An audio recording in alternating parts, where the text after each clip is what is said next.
ប្រធានាធិបតីអាមេរិកលោក Donald Trump ប្រកាសលើកលែងពន្ធប្រេងពីប្រទេសទាំងអស់ប្រធានាធិបតីអាមេរិកលោក Donald Trump បានប្រកាសលើកលែងពន្ធប្រេងឧស្ម័ននិងផលិតផលចម្រាញ់ពីពន្ធគយថ្មីរបស់លោកបន្ទាប់ពីលោកគិតពីផលអវិជ្ជមានដែលអាចកើតមានដល់ការចំណាយលើអ្វីៗគ្រប់យ៉ាងរបស់ខ្លួនចំពោះការនាំចូលប្រេងមិនទាន់ចម្រាញ់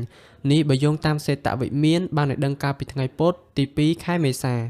លោក Donald Trump បានបន្ថែមថាលោកនឹងដាក់ពន្ធគយទូទៅ 10% លើការនាំចូលទំនិញទាំងអស់មកកាន់សហរដ្ឋអាមេរិកនិងពន្ធខ្ពស់លើដៃគូពាណិជ្ជកម្មលើប្រទេសជាច្រើន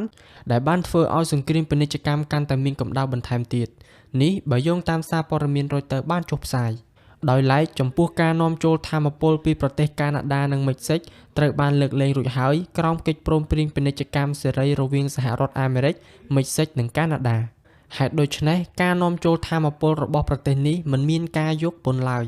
គួរបញ្ជាក់ផងដែរថាប្រទេសកាណាដានិងមិចស៊ិកគឺជាប្រភពប្រេងឆៅដ៏ធំបំផុតហើយអឺរ៉ុបគឺជាប្រភពដ៏សំខាន់នៃប្រេងឥន្ធនៈដែលនាំចូលទៅកាន់ទឹកដីសហរដ្ឋអាមេរិកដើម្បីទទួលបានព័ត៌មានថ្មីៗ